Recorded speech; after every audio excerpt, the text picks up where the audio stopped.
खादी किसान, बदलते भारत की शान।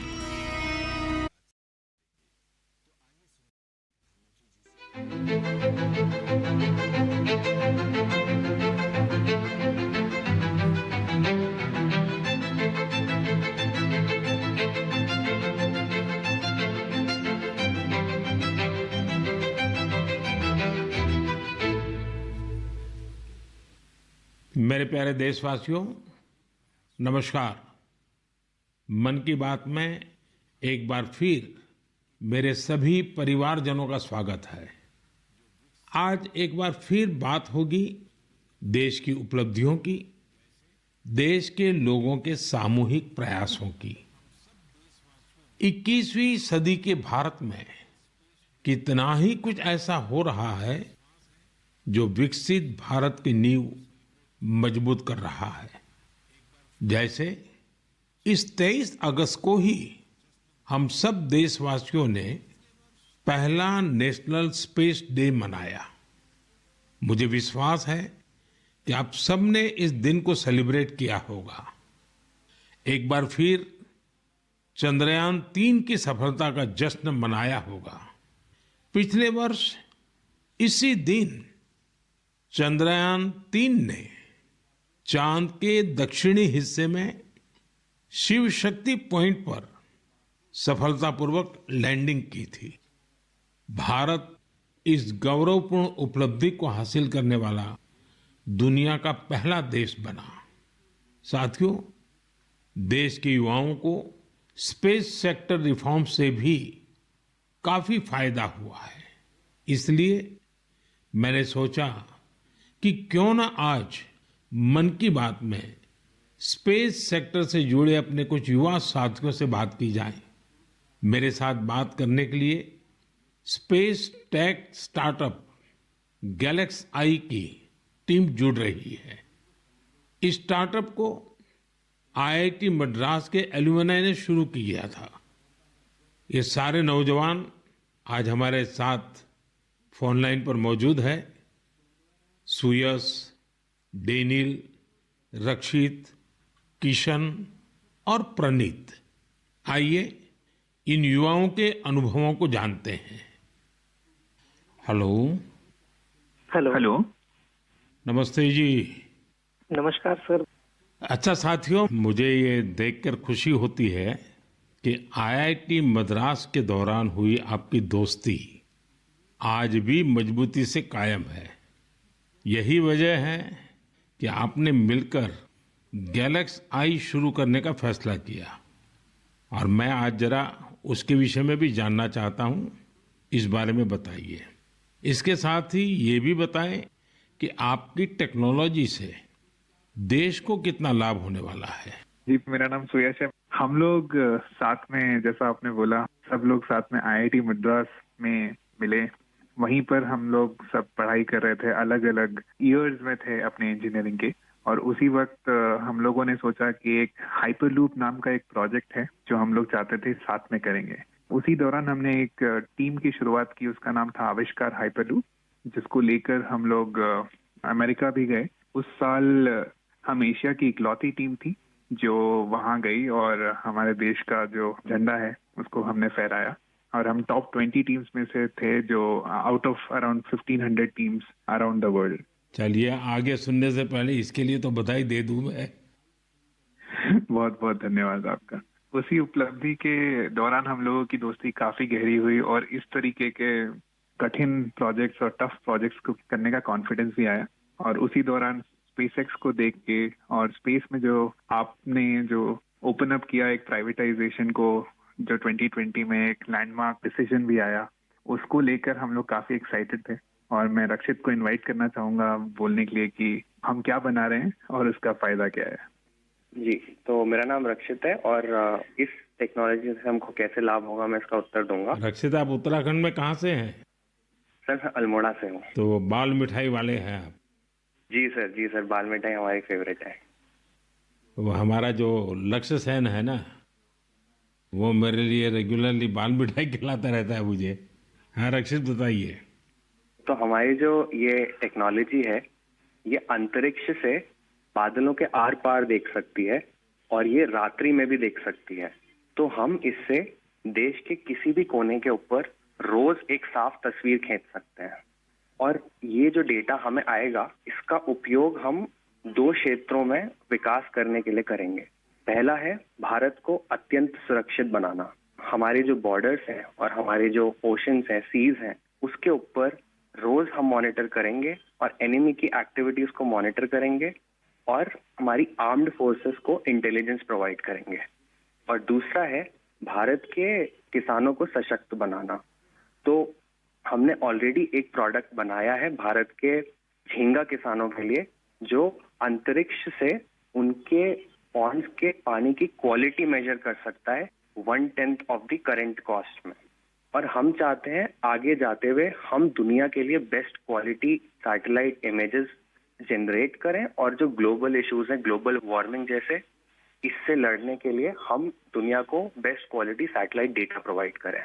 इसका मतलब हुआ कि आपकी टोली जय जवान भी करेगी, जय किसान भी करेगी। जी सर, बिल्कुल। साथियों, आप इतना अच्छा काम कर रहे हैं, मैं ये भी जानना चाहता हूं कि आपकी इस टेक्नोलॉजी का प्रिसीजन कितना है?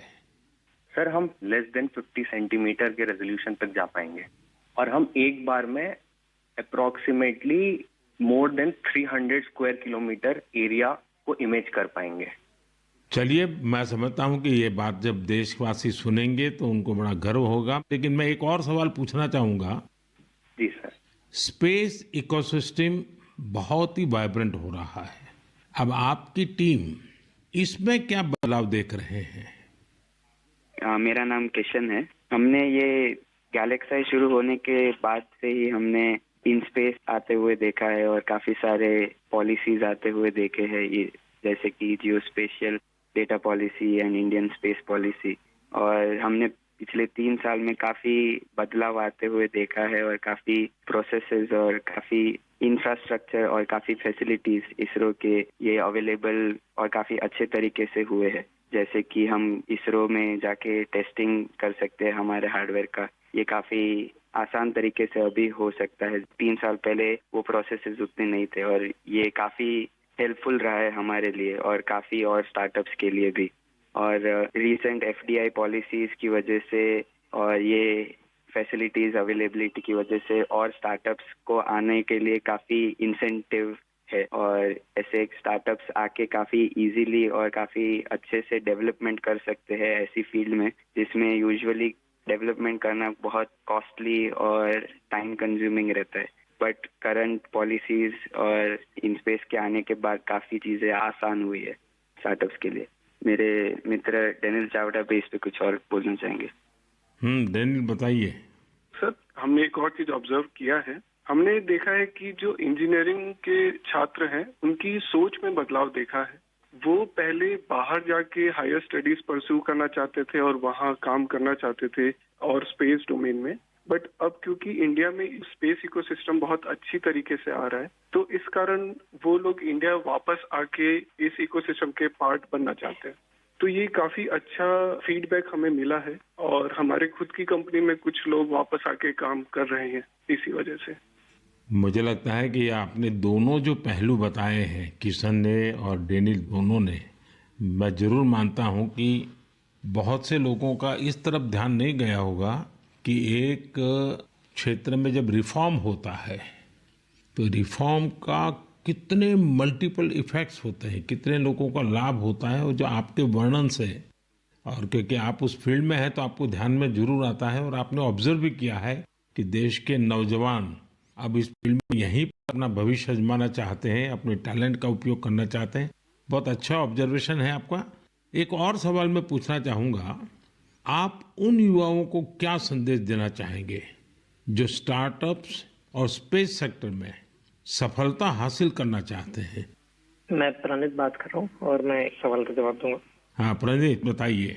सर, मैं अपने कुछ सालों के एक्सपीरियंस से 2 चीजें बोलना चाहूंगा। सबसे पहली इज, अगर अपने को स्टार्टअप करना हो तो यही मौका है, क्योंकि पूरी दुनिया में इंडिया आज वो देश है जो वर्ल्ड का सबसे फास्टेस्ट ग्रोइंग इकोनॉमी है। और इसका मतलब ये हुआ कि अपने पास अपॉर्चुनिटी बहुत ज्यादा है। जैसे मैं 24 साल की उम्र में ये सोच के प्राउड फील करता हूँ कि अगले साल हमारी एक सैटेलाइट लॉन्च होगी जिसके बेसिस पे अपनी गवर्नमेंट कुछ मेजर डिसीजंस लेगी और उसमें हमारा छोटा सा एक कंट्रीब्यूशन है। ऐसी कुछ नेशनल इम्पैक्ट की प्रोजेक्ट्स पे काम करने को मिले, ये ऐसी इंडस्ट्री और ये ऐसा टाइम है, गिवन कि ये स्पेस इंडस्ट्री आज अभी तो स्टार्ट हो रही है।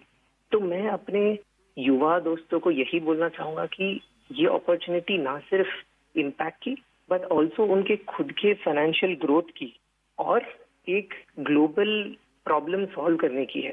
तो हम आपस में यही बात करते हैं कि बचपन में हम ये बोलते थे कि बड़े होके एक्टर बनेंगे, स्पोर्ट्समैन बनेंगे या ऐसे कुछ चीजें होती थी। बट आज अगर हम ये सुने कि कोई बड़ा होके ये बोलता है कि मुझे बड़ा होके एंटरप्रेन्योर बनना है, स्पेस इंडस्ट्री में काम करना है, ये हमारे लिए बहुत प्राउड मोमेंट है कि हम इस पूरे ट्रांसफॉर्मेशन में एक छोटा सा पार्ट प्ले कर पाए। साथियों, एक प्रकार से प्रणीत, किशन, डेनियल, रक्षित, सुयस, जितनी मजबूत आपकी दोस्ती है उतना ही मजबूत आपका स्टार्टअप भी है। तभी तो आप लोग इतना शानदार काम कर रहे हैं। मुझे कुछ साल पहले आईआईटी मद्रास जाने का अवसर मिला था। मैंने उस संस्थान के एक्सेलेंस को खुद अनुभव किया है और वैसे भी आईआईटी के संबंध में पूरे विश्व में एक सम्मान का भाव है और वहां से निकलने वाले हमारे लोग जब भारत के लिए काम करते हैं तो जरूर कुछ न कुछ अच्छा कंट्रीब्यूट करते हैं। आप सभी को और स्पेस सेक्टर में काम करने वाले दूसरे सभी स्टार्टअप्स को मेरी बहुत बहुत शुभकामनाएं हैं और आप पांचों साथियों से बात करके मुझे बहुत अच्छा लगा। चलिए, बहुत बहुत धन्यवाद दोस्तों। Thank you so much. मेरे प्यारे देशवासियों, इस साल मैंने लाल किले से बिना पॉलिटिकल बैकग्राउंड वाले 1 लाख युवाओं को पॉलिटिकल सिस्टम से जोड़ने का आह्वान किया है। मेरी इस बात पर जबरदस्त प्रतिक्रिया हुई है। इससे पता चलता है कि कितनी बड़ी संख्या में हमारे युवा राजनीति में आने को तैयार बैठे हैं। बस उन्हें सही मौके और सही मार्गदर्शन की तलाश है। इस विषय पर मुझे देश भर के युवाओं के पत्र भी मिले हैं। सोशल मीडिया पर भी जबरदस्त रिस्पांस मिल रहा है। लोगों ने मुझे कई तरह के सुझाव भी भेजे हैं।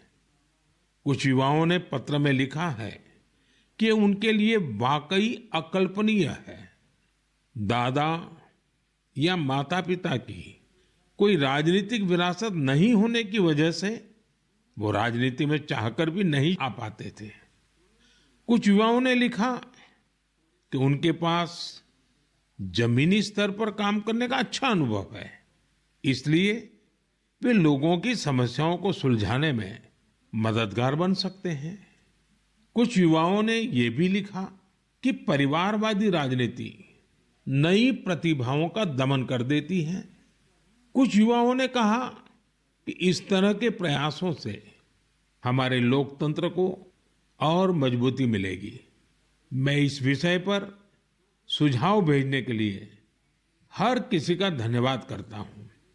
मुझे उम्मीद है कि अब हमारे सामूहिक प्रयास से ऐसे युवा जिनका कोई पॉलिटिकल बैकग्राउंड नहीं है वे भी राजनीति में आगे आ सकेंगे। उनका अनुभव और उनका जोश देश के काम आएगा। साथियों, स्वतंत्रता संग्राम के दौरान भी समाज के हर क्षेत्र से ऐसे अनेकों लोग सामने आए थे जिनकी कोई राजनीतिक पृष्ठभूमि नहीं थी। उन्होंने खुद को भारत की आजादी के लिए झोंक दिया था। आज हमें विकसित भारत का लक्ष्य पाने के लिए एक बार फिर उसी स्पिरिट की जरूरत है। मैं अपने सभी युवा साथियों को कहूंगा, इस अभियान से जरूर जुड़े। आपका ये कदम अपने और देश के भविष्य को बदलने वाला होगा। मेरे प्यारे देशवासियों, हर घर तिरंगा और पूरा देश तिरंगा। इस बार ये अभियान अपनी पूरी ऊंचाई पर रहा। देश के कोने कोने से इस अभियान से जुड़ी अद्भुत तस्वीरें सामने आई। हमने घरों पर तिरंगा लहराते देखा, स्कूल, कॉलेज, यूनिवर्सिटी में तिरंगा देखा। लोगों ने अपनी दुकानों, दफ्तरों में तिरंगा लगाया। लोगों ने अपने डेस्कटॉप, मोबाइल और गाड़ियों में भी तिरंगा लगाया। जब लोग एक साथ जुड़कर अपनी भावना प्रकट करते हैं तो इसी तरह हर अभियान को 4 चांद लग जाते हैं। अभी आप अपनी टीवी स्क्रीन पर जो तस्वीरें देख रहे हैं, ये जम्मू कश्मीर के रियासी की हैं। यहां 750 मीटर लंबे झंडे के साथ तिरंगा रैली निकाली गई और ये रैली दुनिया के सबसे ऊंचे चिनाब रेलवे ब्रिज पर निकाली गई। जिसने भी इन तस्वीरों को देखा उसका मन खुशी से झूम उठा। श्रीनगर के डल लेक में भी तिरंगा यात्रा की मनमोहक तस्वीरें हम सब ने देखी। अरुणाचल प्रदेश के ईस्ट कामेंग जिले में भी 600 फीट लंबे तिरंगे के साथ यात्रा निकाली गई। देश के अन्य राज्यों में भी इसी तरह हर उम्र के लोग ऐसी तिरंगा यात्राओं में शामिल हुए। स्वतंत्रता दिवस अब एक सामाजिक पर्व भी बनता जा रहा है। ये आपने भी अनुभव किया होगा। लोग अपने घरों को तिरंगा माला से सजाते हैं। स्वयं सहायता समूह से जुड़ी महिलाएं लाखों झंडे तैयार करती हैं। ई कॉमर्स प्लेटफॉर्म पर तिरंगे में रंगे सामानों की बिक्री बढ़ जाती है। स्वतंत्रता दिवस के अवसर पर देश के हर कोने, जल, थल, नभ, हर जगह हमारे झंडे के 3 रंग दिखाई दिए। हर घर तिरंगा वेबसाइट पर 5 करोड़ से ज्यादा सेल्फी भी पोस्ट की गई। इस अभियान ने पूरे देश को एक सूत्र में बांध दिया है और यही तो एक भारत श्रेष्ठ भारत है। मेरे प्यारे देशवासियों, इंसानों और जानवरों के प्यार पर आपने कितनी सारी फिल्में देखी होगी, लेकिन एक रियल स्टोरी इन दिनों असम में बन रही है। असम में तिनसुकिया जिले के एक छोटे से गांव बारेकुरी में मोरान समुदाय के लोग रहते हैं और इसी गांव में रहते हैं हुलॉक गिबन, जिन्हें यहां होलो बंदर कहा जाता है। हुलॉक गिबन्स ने इस गांव में ही अपना बसेरा बना लिया है। आपको जानकर आश्चर्य होगा, इस गांव के लोगों का हुलॉक गिबन के साथ बहुत गहरा संबंध है। गांव के लोग आज भी अपने पारंपरिक मूल्यों का पालन करते हैं, इसलिए उन्होंने वो सारे काम किए जिससे गिबन्स के साथ उनके रिश्ते और मजबूत हो। उन्हें जब ये एहसास हुआ कि गिबन्स को केले बहुत पसंद है, तो उन्होंने केले की खेती भी शुरू कर दी। इसके अलावा उन्होंने तय किया कि गिबन्स के जन्म और मृत्यु से जुड़े रीति रिवाजों को वैसे ही पूरा करेंगे जैसा वे अपने लोगों के लिए करते हैं। उन्होंने गिबन्स को नाम भी दिए हैं। हाल ही में गिबन्स को पास से गुजर रहे बिजली के तारों के कारण मुश्किलों का सामना करना पड़ रहा था। ऐसे में इस गांव के लोगों ने सरकार के सामने इस मामले को रखा और जल्द ही इसका समाधान भी निकाल लिया गया। मुझे बताया गया है कि अब ये गिबन्स तस्वीरों के लिए पोज भी देते हैं। साथियों, पशुओं के प्रति प्रेम में हमारे अरुणाचल प्रदेश के युवा साथी भी किसी से पीछे नहीं है।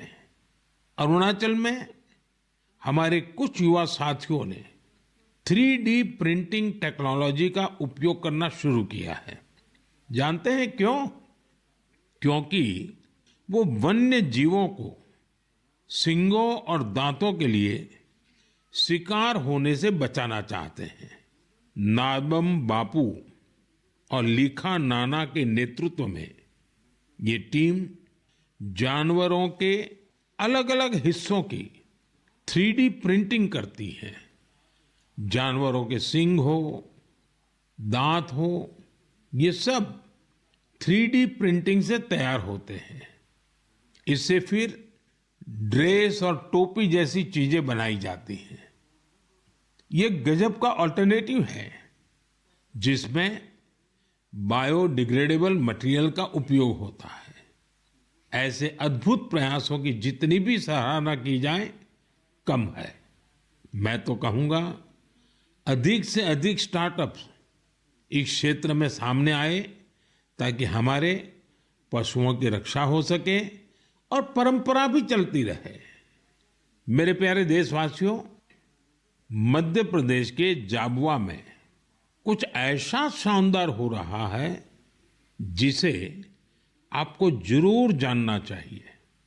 वहां पर हमारे सफाई कर्मी भाई बहनों ने कमाल कर दिया है। इन भाई बहनों ने हमें वेस्ट टू वेल्थ का संदेश सच्चाई में बदल कर दिखाया है। इस टीम ने जाबुआ के एक पार्क में कचरे से अद्भुत आर्टवर्क तैयार किया है। अपने इस काम के लिए उन्होंने आसपास के क्षेत्रों से प्लास्टिक वेस्ट, इस्तेमाल की हुई बॉटल्स, टायर्स और पाइप्स इकट्ठा किए। इन आर्ट वर्क्स में हेलीकॉप्टर, कार और तोपें भी शामिल हैं। खूबसूरत हैंगिंग फ्लावर पॉट्स भी बनाए गए हैं। यहां इस्तेमाल किए गए टायरों का उपयोग आरामदायक बेंच बनाने के लिए किया गया है। सफाई कामगारों की इस टीम ने रिड्यूस, रीयूज और रिसाइकल का मंत्र अपनाया है। उनके प्रयासों से पार्क बहुत ही सुंदर दिखने लगा है। इसे देखने के लिए स्थानीय लोगों के साथ ही आसपास के जिलों में रहने वाले भी यहां पहुंच रहे हैं।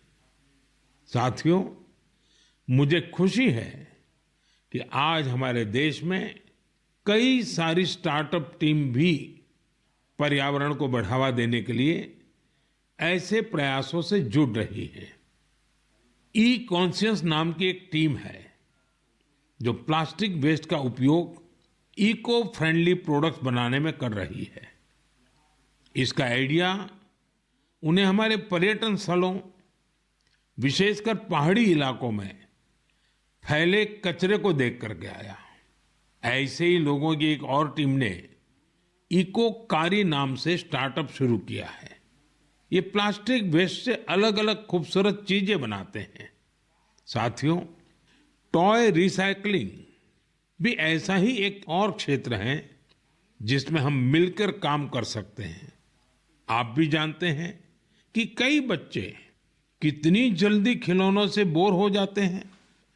वही ऐसे बच्चे भी हैं जो उन्हीं खिलौनों का सपना संजोए होते हैं।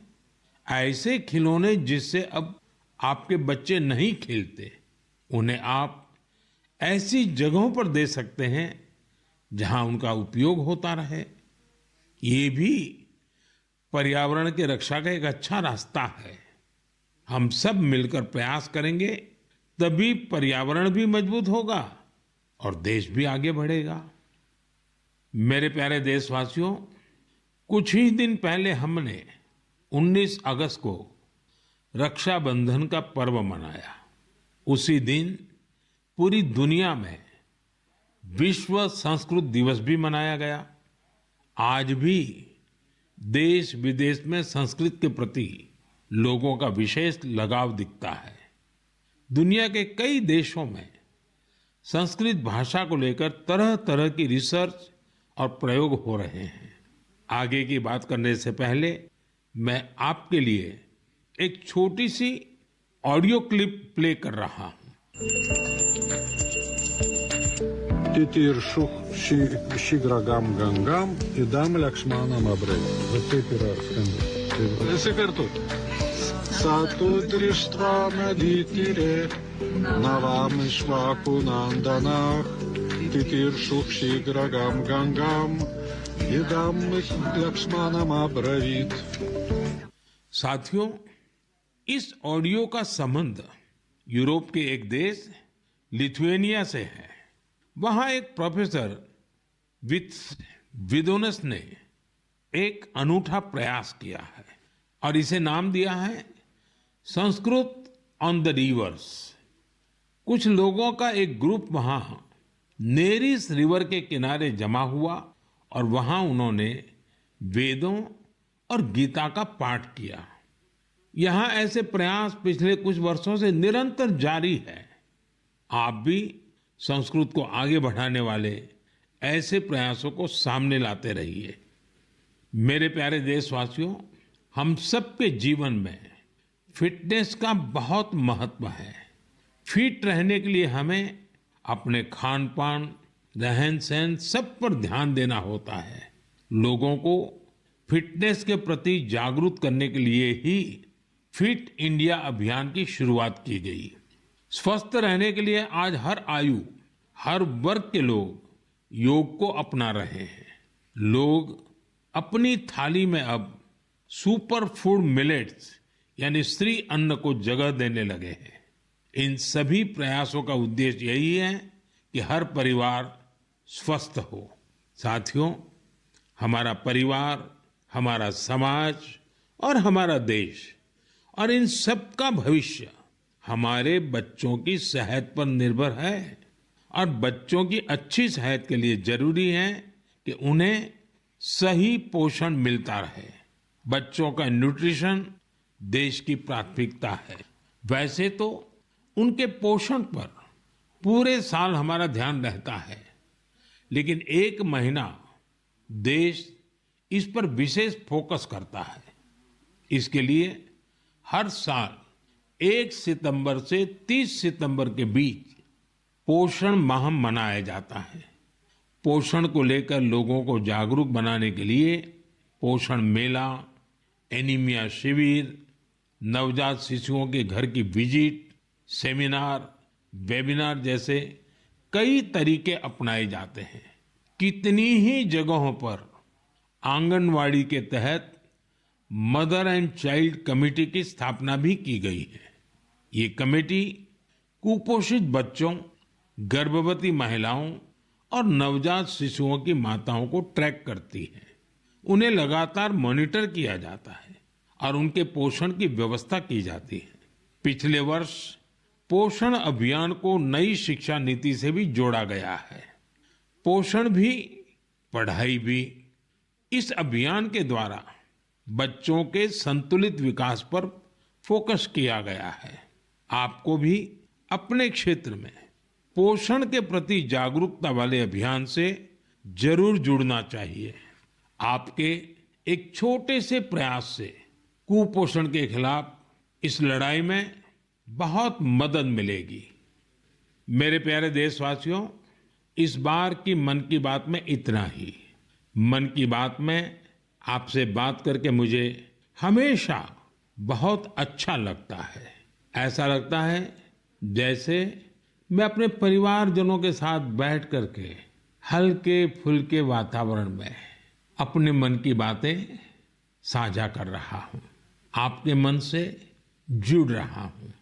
आपके फीडबैक, आपके सुझाव मेरे लिए बहुत ही मूल्यवान है। कुछ ही दिनों में अनेक त्योहार आने वाले हैं। मैं आप सभी को उनकी ढेर सारी शुभकामनाएं देता हूं। जन्माष्टमी का त्योहार भी है। अगले महीने शुरुआत में ही गणेश चतुर्थी का भी पर्व है। ओणम का त्योहार भी करीब है। मिलाद उन नबी की भी बधाई देता हूं। साथियों, इस महीने 29 तारीख को तेलुगु भाषा दिवस भी है। यह सचमुच बहुत ही अद्भुत भाषा है। मैं दुनिया भर के सभी तेलुगु भाषियों को तेलुगु भाषा दिवस की शुभकामनाएं देता हूं। प्रपंच व्याप्तंगा उन्न तेलुगु वारिकी तेलुगु भाषा दिनोत्सव शुभाकांक्षलु।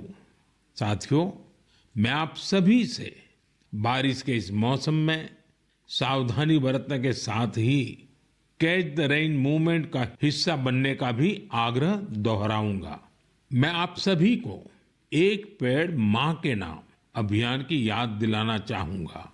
ज्यादा से ज्यादा पेड़ लगाएं और दूसरों से भी इसका आग्रह करें।